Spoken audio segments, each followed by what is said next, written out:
This is Ed, and you're on Global TV, as you can see, Global TV. And I'm thinking about my friends in my experiences in Maui, so I'm wearing this Hawaiian shirt. Okay, let's talk with Dr. Lynn Schmidt. She's the author of the book Anti-Sexist, and what is anti-sexism, and how not to be an anti-sexist, or how to be a sexist, how not to be a sexist. Set me straight here, Dr. Lynn. Yeah. What's the name of the book? Oh, it's Anti-Sexist is the title. And then the subtitle is Challenge Sexism, Champion Women's Rights, and Create Equality. Wow, okay, that's a mouthful. And this is the basis of your business, isn't it? Well, I do a lot of work around sexism as far as coaching and as far as workshops. It also includes work around resiliency and thriving and dealing with challenges. But a lot of my work is around women and women's rights and how to create better workplaces, better environments overall for women by dealing with sexism in systems and in individuals. So this interview today on Global TV is going to focus in on the movie Barbie and your take on it. And it's really interesting because, you know, you think of the Mattel toy, and we all know from our past growing up that there are always some girls that try to look like Barbie, and then a whole bunch of others put that down. And then, you know, it's just iconic that there's now a movie that's really super successful. That means a lot of tickets are being sold, not just in the US, but everywhere. So you saw the movie. Was it fun? It absolutely was fun. And just to summarize a little bit about the movie, if there's folks that haven't seen it or heard about it yet, it's about Barbie when she's in Barbie land. So Barbie and Ken, and it's actually Barbie land's a perfect world for women in that women are president, women run Barbie land, women have the rights, women are in charge. And as Barbie begins to lose her perfection, she's told she has to go to the real world, to the human world, to find out what's going on, why she's no longer perfect. And so she heads to the real world, and Ken sneaks on board with her to get there. And when they get there, they discover the patriarchy. They discover sexism. And Ken, of course, becomes, you know, as a man, becomes in charge. He feels in a way that he's never felt in Barbie land because he wasn't in charge. And so Ken learns a lot about the patriarchy, and he takes those beliefs back to Barbie land and puts the men in charge. And while Barbie stays in the real world and tries to figure out what's going on with her, but she experiences a lot of sexism. It's a satire, right? So all of this is done in a fun way, in a humorous way, in a way to get us laughing and talking about it, but to recognize the issues. The corporate leaders at Mattel are portrayed as extremely sexist. It's all men. They're all men in charge, and they're trying to get Barbie back in her box. You know, so a lot of nuances here about, you know, let's put women in their place. Let's get women back in the box where they belong.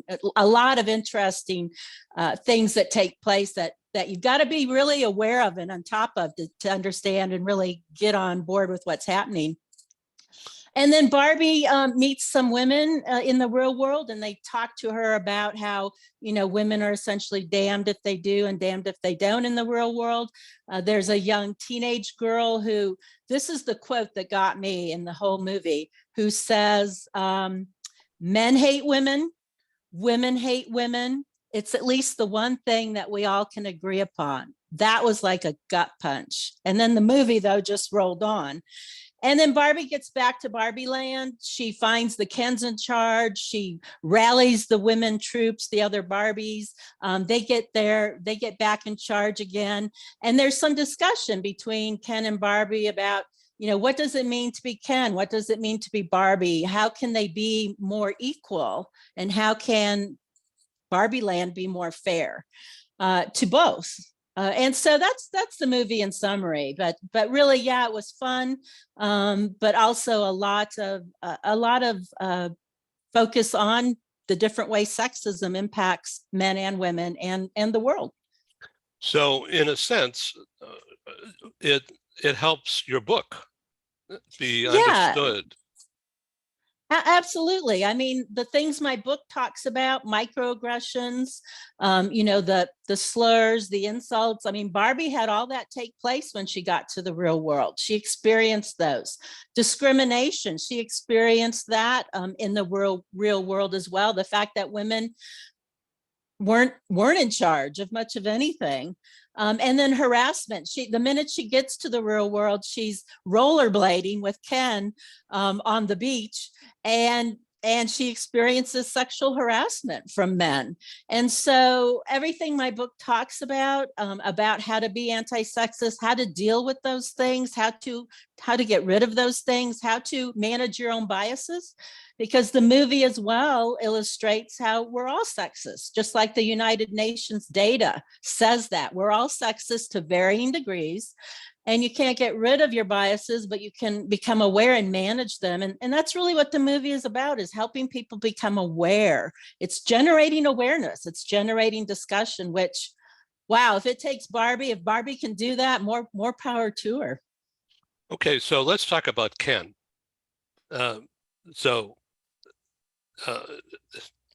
Not gay. No. Okay, so how does he get metamorphosized? How does he change? So yeah, initially in Barbie land, as I said, the Kens, or the male dolls, are not in charge. The females are in charge. The Barbies are in charge, and the Kens are fine with it. As far as we know, they're fine with that. Life goes on. Ken's job, as he says, is beach. It's not lifeguard or anything else. His job is beach. And then when he sneaks in the car with Barbie and gets to the real world, he starts to see how men are in charge in the real world. And he's eating that up. He's like, wow, my people listen to me and people pay attention to me, and I can make decisions and I can make things happen, and I'm an important person in the real world. Well, once again, it's a satire, so just flip that, right? In the real world, that's how women feel today. They feel like they're not in charge, that they can't make decisions, that they're not respected. Well, that's how Ken was feeling in Barbie land. And when he got to the real world, it was like, wow, I like this patriarchy thing. And so he goes back to that changes him, because he wants to feel that way. We all want to feel good about ourselves, right? And so he then goes back to Barbie land, and he kind of hypnotizes or coerces the Barbies to instead support the patriarchy. Well, there you go, real life again, right? We're all sexist to varying degrees, and there's lots of women out there who support the patriarchy, who don't support women's rights, who jump on what I call the patriarchy gravy train because they feel it will benefit them. And so these Barbies then become supportive of the patriarchy. And then Barbie comes back, she rallies the troops, they get their powers back. But through all of that, Ken begins to realize that it's not whether Barbie loves him or not, and it's not if he's in charge or not. It's up to Ken to decide how Ken feels about Ken. Ken is relying too much on external factors to tell him who he is. And that's where the saying comes from, I'm Ken enough. He is Ken enough. So it does it in a satirical, funny way, but it just lays out what's really happening in the world today. So it's a woman director. Yes. Yeah. And so she's pretty tuned in. She knew exactly what to do. Absolutely. Well, some of the other movies she has directed have been female focused movie about raising the issues about women's experiences. Margot Robbie has been in a lot of movies that focus on the female experience as well. And Margot is who played Barbie. And yeah, so Greta is the first woman solo director to bring a movie in the box office over $1 billion, and she did it in 3 weeks. And it's really fascinating. Like I said, the way they create Barbie Land in the real world and do it satirically and humorously and get you laughing, but it's spelling out women's experiences in the world today. And I've heard men say and comment, it made me, I was able to laugh at myself, but it made me aware of really the extent of my male privilege. And so it's generating conversation. It's getting people talking about sexism, and wow, that in itself is huge. So that's really going to help your book. Well, it will help what my book is intended to do. In that my belief is we need to be anti-sexist. We need And this to, is a really yes, serious topic. So the yes, movie is pop culturizing it. yes, And that yes, you could never do. yeah. Well, maybe not never, but be too yeah, difficult. yeah. What the movie's doing is putting it in a way, in a language that's making it acceptable for people to talk about, and to acknowledge and to become aware. It's helping making people aware. I've heard comments that teenagers are going and turning to their parents, coming back and saying to their parents, because it's PG-13, coming back to their parents and saying, "What is the patriarchy?" I've heard that younger kids under age 13 are asking, because it's PG-13, so your parents can take you, are asking their parents to take them. So it's increasing already the awareness of children and teenagers, not just adults, about the topic of sexism. And if it can make, even a small difference in the world towards people being anti-sexist, that's significant. So what the movie does is what Hollywood has done forever, but in the old-fashioned ways. I'm thinking back of the movies of the 40s and 50s, 60s, where Cary Grant was Mr. Debonair, and Doris Day did everything to get Cary Grant, that kind of thing. Yeah, and that's funny, because one of the things that I heard someone say is there are, of course, a lot of men, more right-wing, right-sided men, conservatives, who are up in arms about the movie and up in arms about Barbie, and they say it's man-hating and all of this. And one man just simply said, "Hey, think about how many, one, Ken really isn't positioned badly. A lot of people love Ken. But think of all the movies, and you just mentioned one, but just think of all the movies over time where women are positioned as someone to laugh at, someone to mock, someone who's not capable or able, or who can't do anything without a man, right? There's zillions of movies about women like that. Here's one movie about a man like that, and everyone's losing their minds about it. The conservatives are losing their minds about it. Everyone else finds it interesting and understands why Ken is positioned the way he is, because it's role reversal. It's role reversal. So let's think back to I Love Lucy. Mm-hmm. Okay, which we all watched, right? And because it was funny, it was stupid, but it was funny. Okay, but that is, from what I recall anyway, she always turned a situation into something that she would win at, because it always had Mhm. a happy ending with Mhm. her being happy, or getting Desi to do something, or I don't know, I forget Yeah. right now. Yeah. I mean, I love Lucy. I mean, Lucille Ball, if you read about her and know much about her in real life, was very much a feminist. I mean, she was first in so many things when it comes to women in the movie industry. And so I Love Lucy was, in fact, a show that did show a woman, you know, as much as it could at that point in time, and get away with it. That showed a woman being able to step up, stand up, do some things, but with the humor, as well, so that we laughed, about it. Yeah, interesting. So the portrayal of well, the theatrical approach to talk about a serious issue, cultural Mhm. issue, works because people can, people meaning young people, teenagers, can see it's like a play, a game, Mhm. a gamification of a serious problem.